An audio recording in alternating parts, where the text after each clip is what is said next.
이제 어찌하여 부활이 없다 하느냐라는 제하로 여러분들과 말씀을 나누고자 합니다.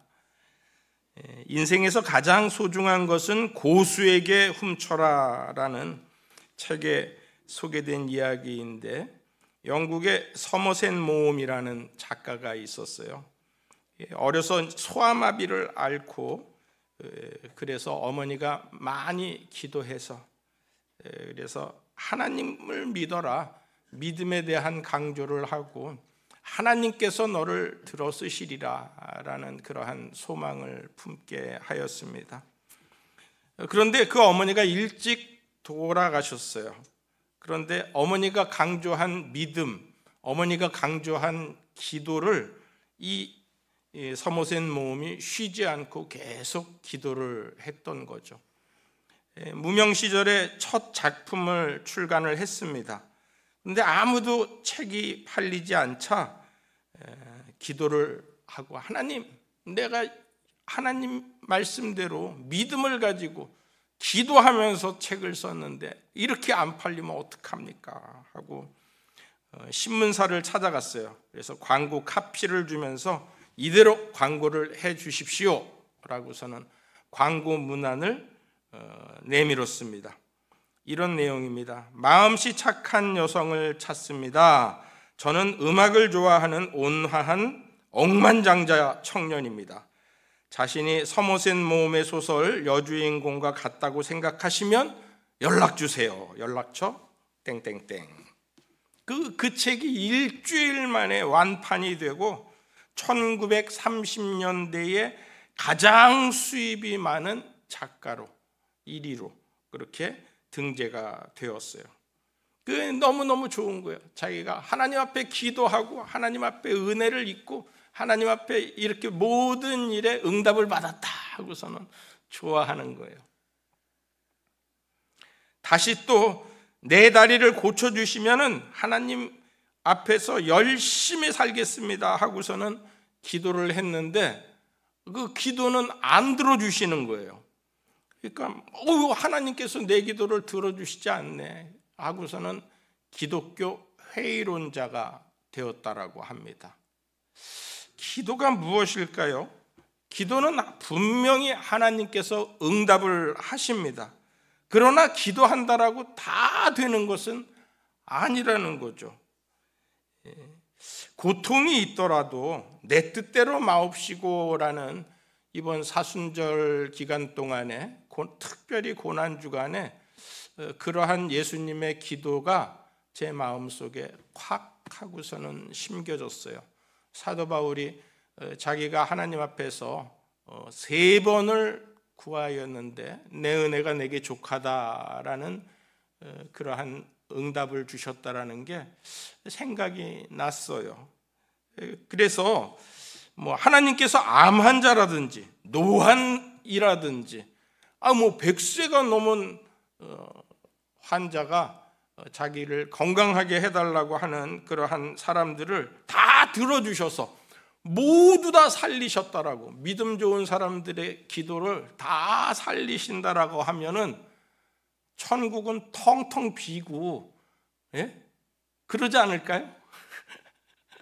지옥은 가득 차는데 천국은 텅텅 비고, 그래서 하나님께서 천국을 어떻게 해야 되나 하는 그러한 고민을 하지 않으실까라는 생각을, 하나님의 마음을 한번 헤아려 보았습니다. 십자가 짐 같은 고생의 삶이지만 우리가 부활의 생명을 가지고 영생의 소망을 가지고, 큰 소망을 가지고 이렇게 부활절을 맞이하면서 우리의 기도가 앞으로의 향방이 어떻게 될 것인가, 오늘 권 집사님의 기도같이 이렇게 이 땅에서 살면서 하나님의 마음을 헤아리며 하나님 중심으로 기도해야 되겠다 하는 생각을 가졌습니다. 할렐루야.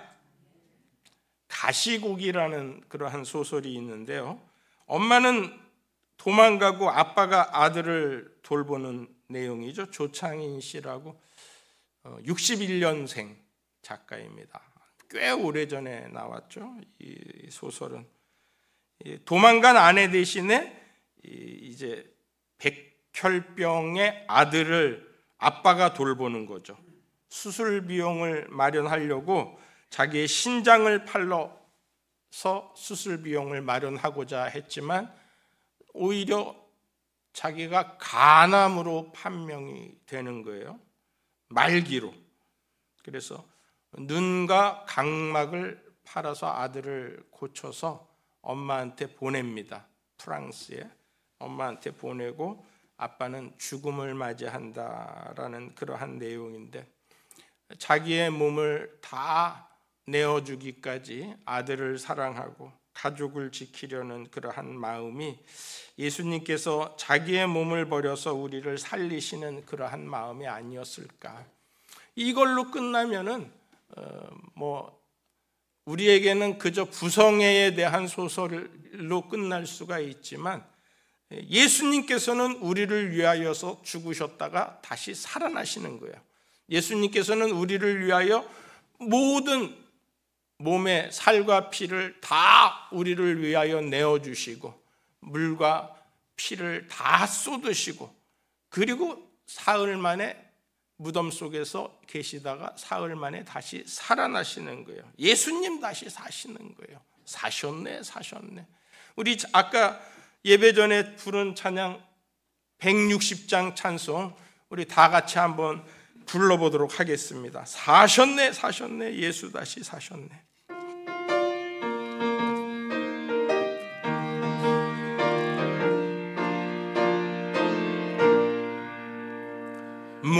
무덤에 머물러 예수 내 구주, 새벽 기다렸네 예수 내 주. 원수를 다 이기고 무덤에서 살아나셨네. 어둠을 이기시고 나와서 성도 함께 길이 다스리시네. 사셨네 예수 다시 사셨네.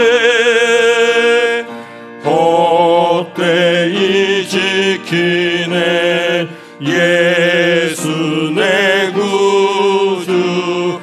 헛되이 봉하네 예수 내 주. 원수를 다 이기고 무덤에서 살아나셨네. 어둠을 이기시고 나와서 성도 함께 길이 다스리시네. 사셨네 예수 다시 사셨네. 거기 못 가두네 예수 내 구주.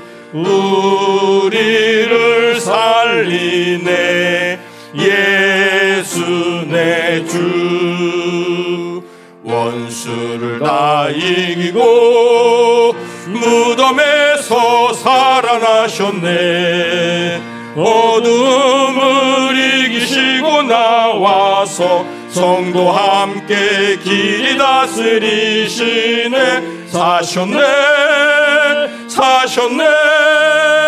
예수 다시 사셨네. 아멘. 예수님 다시 사셨습니다. 예수님 다시 사셨습니다. 12절 13절을 우리 다 같이 한번 읽어볼까요?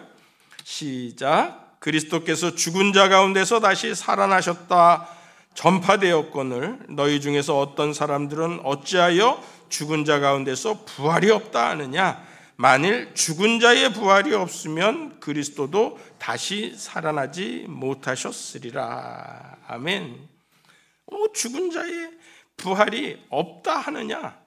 죽은 자의 부활이 없으면 예수님도 다시 살아나지 못하셨다.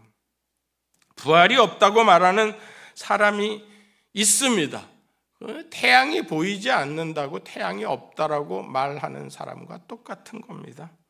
예수님의 부활은 죽은 자 가운데서 다시 사신 부활, 가짜 죽음이 아니라 시체가 도둑 맞은 게 아니라 예수님께서 예언하신 대로 다시 살아나신 그 부활이십니다. 첫사람 아담으로 모든 인류는 죽을 수밖에 없는 그러한 죽음을 벗어날 수 없는 상황에 처해 있지만 둘째 아담 예수 그리스도로 말미암아 예수님 안에서 있는 모든 인간이 생명을 얻고 다시 살아나게 되는 것입니다. 인생의 막다른 골목에 다다를 때 우리가 고통과 시련을 이기는 거예요. 질병을 이기는 거예요. 어떤 때는 우리 힘을 다하여도 도저히 이길 수 없는 그러한 때가 있어요. 그럴 때에 죽음 너머의 부활을, 큰 소망을 우리에게 품고 나아가는 겁니다. 이번 부활절 주제를 저는 이렇게 부활, 영생, 생명, 부활, 생명, 영생, 그리고 큰 소망 이렇게 정하였습니다. 큰 소망을 안고 나아갈 수 있는 저와 여러분들이 되기를 바랍니다.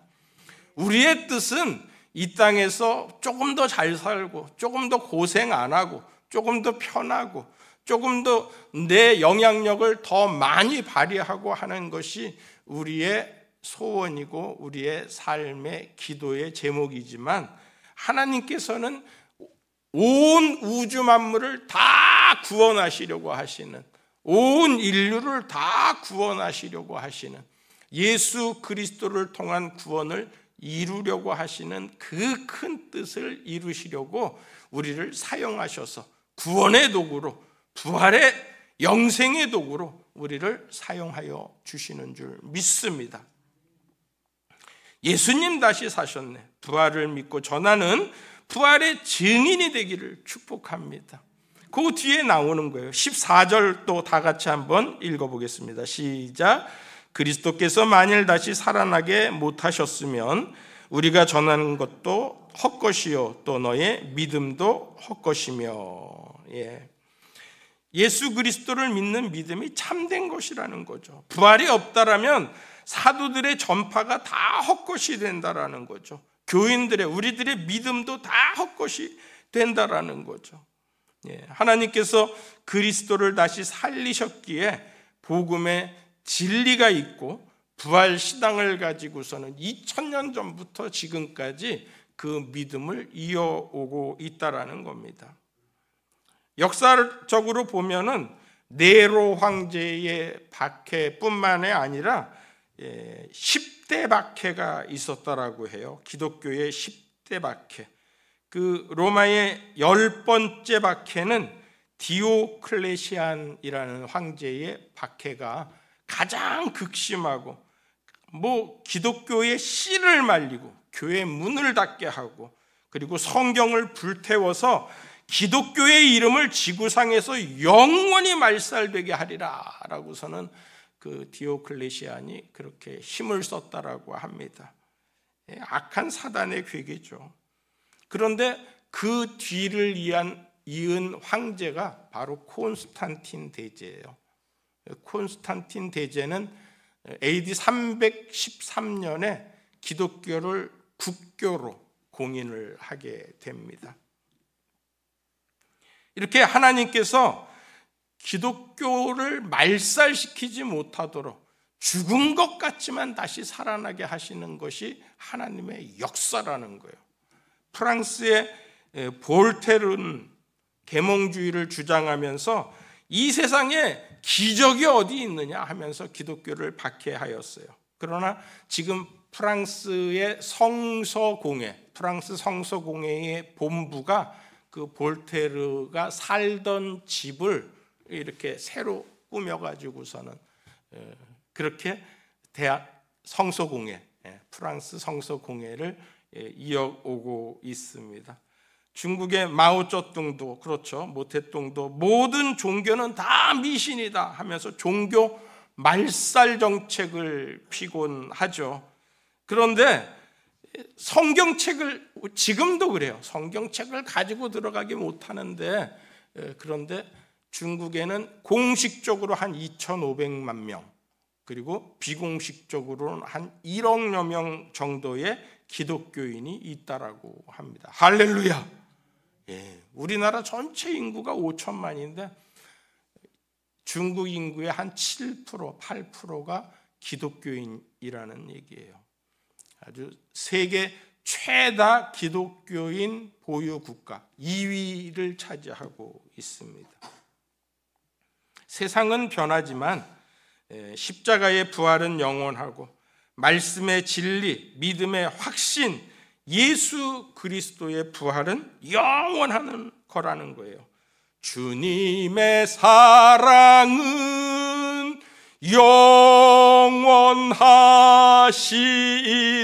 영원하시도다.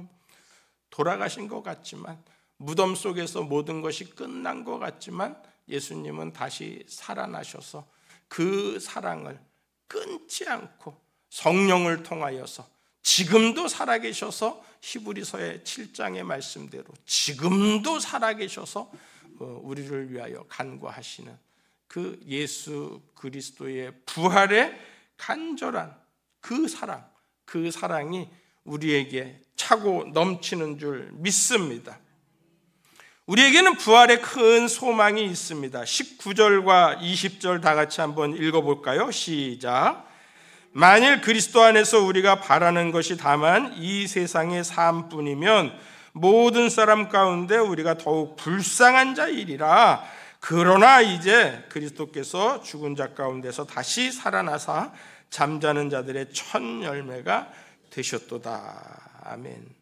그리스도인의 소망이 이 땅에 제한된 것이라면, 이 땅에 제한된 것이라면 그리스도인의 삶이 무의미하다라는 거예요.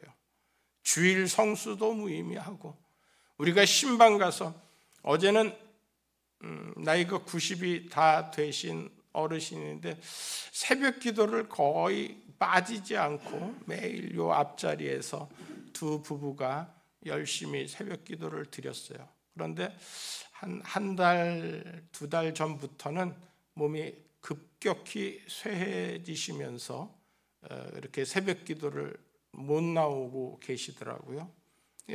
뭐 배에 복수가 차고, 그렇게 점점 죽음을 앞두고 있는 어르신 같은 거예요.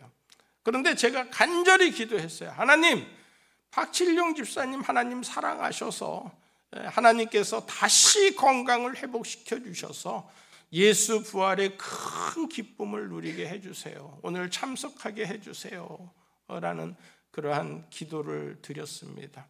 어떻게 될지 모르겠어요. 2부 예배 참석하시는 분이신데 나오시면은 하나님께서 그 부활에 더욱더 큰 기쁨을 제게 안겨주시는 거고, 못 나오시더라도 우리에게는 큰 소망을 품고서는 갈 수 있는, 끊임없이 주의 일을 하겠다라는 마음이 제게는 있다라는 거예요. 그런데 이러한 모든 신방의 일도, 기도의 일도, 우리의 예배의 일도 예수 부활의 소망이 없다라면 모든 게 다 헛것이 되지 않느냐라는 거예요. 찬양도, 우리가 사셨네 부르는 찬양도 우리가 자신이 없으면 그 찬양을 자신 없게 부른다라는 거죠. 우리가 드리는 헌금도 하늘에다가 그 보화를 쌓아놓으라라고서는 하나님의 말씀을 본받아서 그 보화를 쌓아놓고 있는데, 우리에게 부활이 없고 천국이 없다라면은 그렇게 모든 것이 하늘에 쌓는 보화가 모두가 다 헛것이 되는 것이 아니겠냐라는 거예요. 그런데 하나님께서는 우리에게 믿음을 주시는 거예요. 하늘에다가 보화를 쌓아놓고 내 양식을 끊어지지 않게 하리라라는 하나님의 약속을 믿고 나아가는 거예요. 우리가 또 그 그리스도인으로서 하나님께 받은 그 복을 어떤 때에는 절제도 하는 거예요. 희생도 하는 거예요. 내가 죽도록 충성하라, 생명의 면류관을 내게 주리라 라는 그러한 예수님의 말씀을 따라서 열심히 죽도록 충성을 하는데, 그 예수 그리스도의 부활이 없고 주의 재림이 없으면 그 생명의 면류관이 다 거짓이 아니겠느냐라는 거죠. 세계 인구에 다 예수 그리스도를 믿는 인구들이 20억의 인구가 예수 그리스도의 재림을 기다리고 있는데 다 헛것이 된다라는 거죠. 그렇지 않다라는 거죠. 예수님의 부활이, 예수 그리스도의 재림이 우리에게는 확신이 있고 확실한 믿음으로 다가오기 때문에 우리가 새벽마다 주님 앞에 나와서 기도하고 우리가 주의 이웃을 섬기고 주의 성전에 충성할 수 있는 그 믿음의 십자가를 우리가 지고 간다라는 거예요. 부활이 없고 천국과 영생이 없다라면 모두가 헛수고이지만 눈물로 뿌린 씨앗이 반드시 기쁨으로 단을 가지고 돌아오리로다. 기쁨으로 부활에 참여하리로다 하는 그 믿음을 가지고 주님 앞에 나아간다라는 거예요. 이스라엘이여 너는 행복한 사람이로다 라는 축복의 전승이 모세 시대로부터 하나님의 예언대로 이스라엘 백성 아브라함과 다윗의 자손 예수 그리스도의 계보를 통하여서 모든 믿는 자들에게 이어진다라는 거예요. 옆에 있는 분들한테 이야기를 해보세요. 김혜숙이요 당신은 행복한 사람이로다. 정우 권사님 당신은 행복한 사람이로다. 이렇게 하나님 앞에서 행복한 사람의 코스프레를 하면서 나는 행복한 사람이다. 나는 행복한 사람이다. 하고서는 자신 있게 다니실 수 있는 저와 여러분들이 되기를 바랍니다. 사순절 특별 새벽 집회를 통하여서 하나님께서 우리 교회에 큰 은혜를 주셨어요. 기억하라 라는 엘로힘, 여호와 이레, 여호와 라파, 여호와 로이, 여호와 니시, 여호와 삼마. 하나님께서 우리에게 예수 그리스도의 가르치심과 임마누엘의 은혜까지 우리에게 6주 40일간 주일을 뺀 40일간 7을 갖다 우리에게 큰 은혜를 7주 넘도록 이렇게 큰 은혜를 주셨어요. 하나님의 은혜입니다. 하나님의 축복입니다. 하나님께서 우리와 늘 함께 하시고 이 사순절에 기억하라 하는 하나님의 은혜를 생각하면서 부활의 기쁨을 기다리면서 저와 여러분들이 이 은혜를 누린 거예요. 창세기의 족장 시대에서부터 이집트 시대에도 가나안 땅에서도 이스라엘이 범죄하고 두동강이 났을 때에도 하나님께서는 이스라엘을 버리지 아니하시고 포로 시대에도 그 믿음을 지키고 있는 사람들을 끝까지 붙들고 바알에게 무릎 꿇지 않은 7천을 남겨두어서 예수님이 오신다, 예수님이 오신다 하고 구약시대의 모든 예언을 하나님께서 다 이루시고 예수 그리스도가 온 인류의 죄를 다 담당하시고 우리의 모든 죄를 다 담당하시고 십자가에 우리의 모든 이전 사람을 함께 못 박고 그리고 사흘 만에 다시 살아나셔서 부활의 첫 열매가 되셔서 우리에게 소망을, 큰 소망을 주시는 것입니다. 교회 다니면서 우리가 양보하고 희생하고 섬기고 나누는 그러한 삶이 오히려 하나님께서는 더 복 주시고 그 삶을 전화위복으로 삼아주시고 아주 넘어진 것 같고 죽은 것 같지만 하나님께서 한 번만 더 밀어주시면 다시 살아나는 놀라운 은혜가 우리에게 있게 되는 줄로 믿습니다. 우리가 예수님을 믿고 부활을 믿고 영생을 믿고 큰 소망을 품기를 간절히 축복합니다. 따라하겠습니다. 나는 부활하리라. 나는 영생을 얻으리라. 나는 천국에 가서 생명의 면류관을 얻으리라. 기도하겠습니다.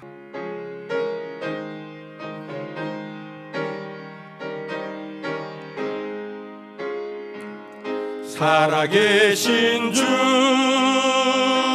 나의 참된 소망 두려움이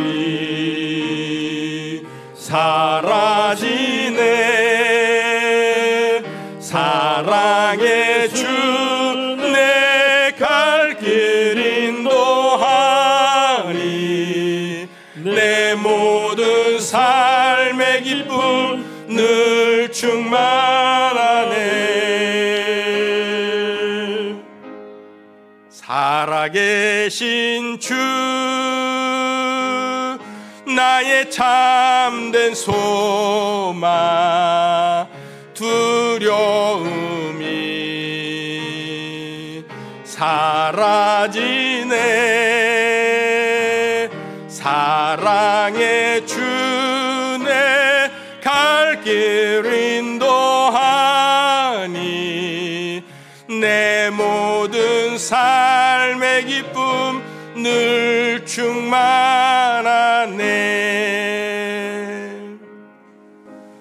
나는 부활이요 생명이니 나를 믿는 자는 죽어도 살겠고 무릇 살아서 나를 믿는 자는 영원히 죽지 아니하리라.